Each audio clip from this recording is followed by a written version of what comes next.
com o Muzi, que é o seguinte, o Muzi é meu médico e ele viu minha situação, né? A gente tá. Eu tô com. Tinha machucado o ombro, acho que até ele chegou a te mandar também, não?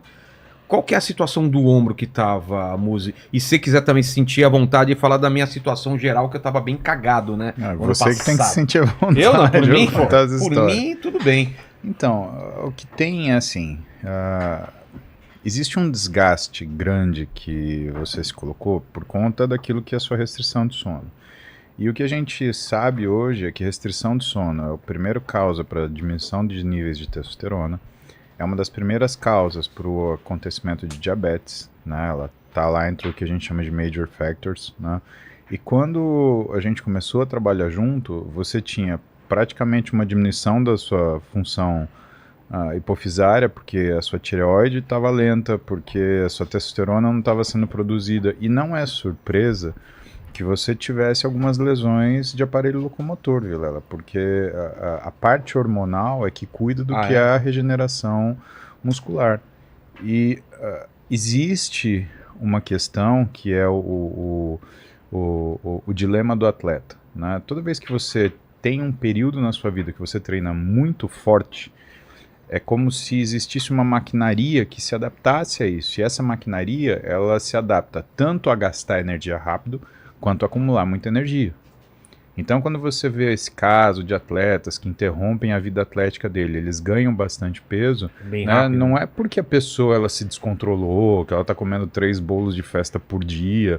Não é isso que acontece. O que acontece é uma pessoa que tinha um treino muito volumoso e muito intenso.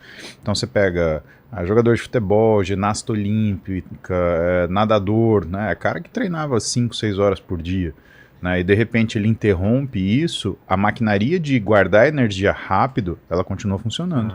Ainda que essa pessoa não gaste. E você foi um cara que treinou muito, teve um passado atlético. Treinava todo dia, inclusive domingo, assim. Pois é. E depois parei total também. E aí você trocou o dia pela noite. Né? E o grande problema é que você entrou no que é o caso de fazer uma resistência periférica à insulina. Então, os primeiros exames você estava com pré-diabetes, você estava com hipotireoidismo, você estava com hipogonadismo. E no seu caso, a gente não começa simplesmente dando hormônio, né? A gente tenta fazer um restart no que é a tua função glandular normal. Só que para isso a gente precisa reativar o que é a tua rotina e preservar mais o que é seu ciclo circadiano, porque senão a gente vai ficar colocando droga para conseguir tratar uma coisa que na verdade é estilo de vida. E tratar você, na verdade, é com uma solução que eu acho que essa é a elegância da medicina, né? Com uma solução você tratar tudo isso. Então, primeiro ajustar o que é o seu estilo de vida, depois a gente ajustar o que é a tua função glandular, visto que também você não tem idade para a gente fazer uma terapia de reposição hormonal clássica, né? Não vejo idade para a gente começar a usar testosterona agora, porque você vai ter que usar até o final da sua vida. Mas aquilo que eu estava passando no antebraço... Porque a gente começa com um gel de testosterona, sim. E por que a gente começa? Porque quando você tem uma queda da sua testosterona, você também tem uma queda do seu receptor androgênio. É aquilo que eu estava reclamando, eu estava sem vontade, acordava cansado, tem a ver com essa queda? Isso daí tem a ver tiroidiana dele tanto com a função tiroidiana, não, ele estava com hipotiroidismo. Então, isso tem a ver com uma situação tudo. de função tiroidiana também, esse cansaço. Acordar já cansado. Muito tireoide. Mas quando a gente começa esse tratamento, né, principalmente de testosterona, a gente começa a fazer você voltar a produzir sua testosterona. Não adianta simplesmente te dar uma medicação que você produza sua testosterona. A gente tem que te dar algum androgênio que faça o papel de aumentar a quantidade de receptor androgênico.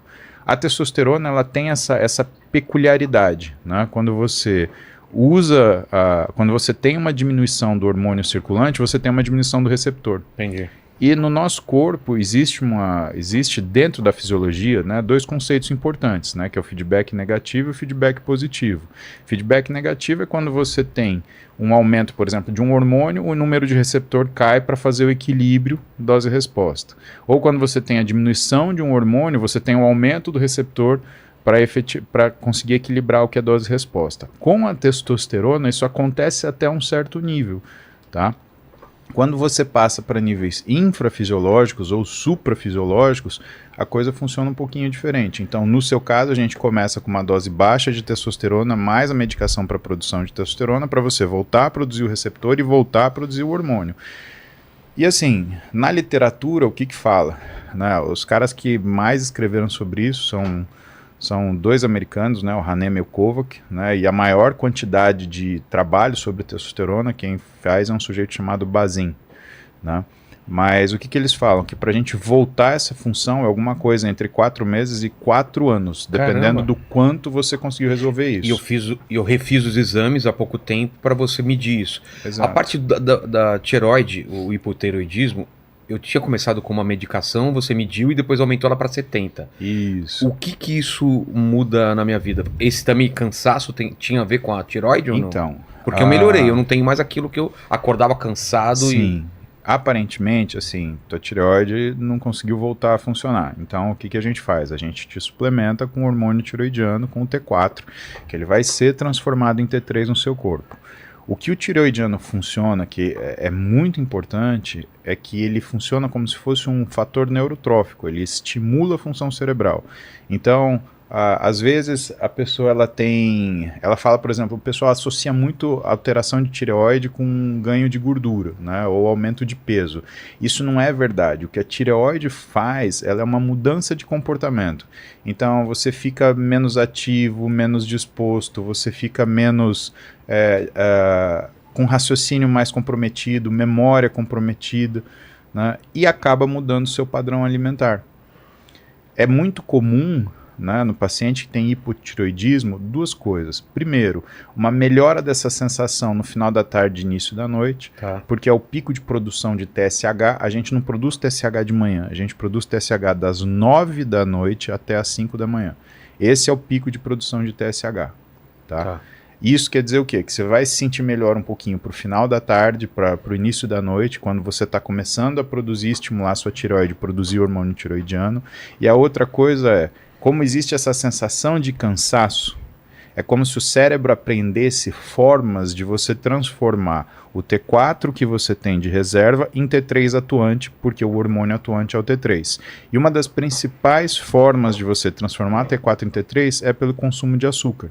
Então, quando você vê uma pessoa que tem hipotireoidismo com sugar craving, que a gente chama necessidade de açúcar, a maior ou a mais provável razão para isso não é que ela está sendo sem vergonha, que ela está comendo açúcar porque ela é safada, porque todo mundo transforma isso num julgamento. Na realidade, isso é um sintoma, Vilela. A gente olha o que são os comportamentos alimentares das pessoas sob condições patológicas como sintomas. Então, quando um paciente meu que treina e tem hipotireoidismo, tem baixa produção de testosterona, né, ele fala para mim, olha, eu tô tendo mais vontade de comer açúcar, eu tô tendo muita fome à noite, pode ter certeza que essa parte hormonal está desregulada. Já mudou, eu consegui agora comer nos horários certos e comer melhor, né? Que minha mulher é nutricionista, a gente tá cuidando disso. Tive que ligar pra dona teve que Xenon, ligar pra minha mulher pra dar uma bronca. Help. Exato. Mary Help, gostei. Mary Help. E o pior é que ela é criativa, ela faz receita. Não é arroz seco com frango seco. Não, é uma variação. Mas sabe o que Ela é aconteceu muito com o Vilela, criativa. Maria que Fera. eu acho que a gente vai acertar isso muito com o exercício. Ele praticamente era o compêndio de medicina de hipopampititarismo, né? Porque o que acontece? Você tem uma tireoide que funciona mal, você tem menos sensibilidade periférica ao androgênio. Então, a vida dele, se a gente começasse pela testosterona, ia virar de ponta cabeça. E aconteceu o quê? Porque quando você não tem o tireoidiano para fazer a sensibilização periférica ao androgênio, é como se sobrasse um pouco mais de testosterona, em vez dela fazer a ação dela, ela aromatiza. Entendi. E aí a gente ia piorar o teu caso. Por Entendi. quê? Porque com o aumento da aromatização, que é a transformação da testosterona em estradiol, que é o hormônio feminilizante, né? A gente não fala hormônio feminino e masculino. Esse termo é errado, né? As pessoas, elas têm hormônios androgênios e estrogênios, hormônios masculinizantes e hormônios feminilizantes, né? O estrogênio, ele é feminilizante, até porque o homem também tem estradiol. Aliás, ele é fundamental para a saúde masculina, ele é fundamental para libido e performance sexual, é ele que cuida da cognição, é ele que está ligado à inteligência, né? Se a gente fosse separar em comportamentos, a testosterona seria o hormônio da iniciativa, o estradiol, o hormônio da reflexão. né? Então não é à toa que a mulher pensa mais, que a mulher reflete mais, que a mulher cobra coisas que ela ficou elaborando na cabeça dela. O homem não, vamos resolver isso agora e vamos esquecer e vamos afundar, né? Então isso é fato. E o estradiol em excesso, que poderia acontecer se a gente tratasse primeiro a testosterona antes da tireoide, ele faz aumentar a pressão arterial e ele piora a glicemia. Então, a tua glicemia, que já estava em pré-diabetes por causa da sua restrição de sono, ia piorar mais ainda. Então, e tava com a existe glicemia uma alterada ou só a hemoglobina glicada?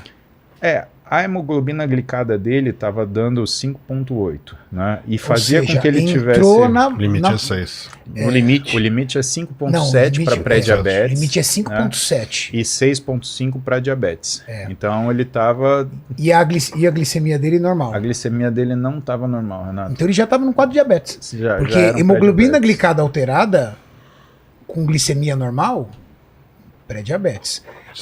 Hemoglobina glicada alterada com glicemia alterada, diabetes. Ele tinha uma glicemia acima de 90, então a gente costuma falar que é uma glicemia limítrofe. Tocada. E aí o que a gente está vendo, né?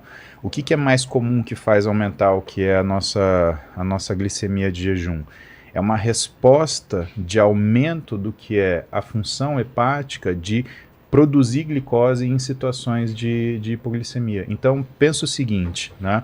Não é só o que a gente come que faz a gente ficar diabético. Porque se fosse assim, a gente pegaria essas pessoas magras que comem, por exemplo, açúcar. Todo mundo estaria diabético, porque o açúcar fez isso.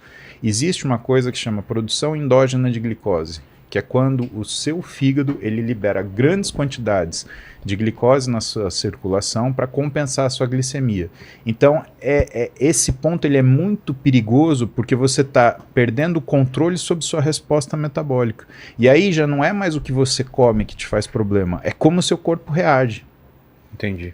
Então, a fase da gente pegar e trabalhar isso para conseguir o ganho metabólico, o ganho hormonal e o ganho físico é agora. Porque é quase como se você estivesse cruzando uma fronteira que dali para voltar, meu amigo. Aí você tem que fazer tua vida função disso. Por que eu comecei o assunto por isso? Aliás, obrigado por ter juntado vocês três de novo. A última vez que a gente se reuniu, a gente deu muita risada. Foi muito bom. legal. Não sei se vocês lembram, foi bom demais. Sim. Então, obrigado de novo de reunir esse trio.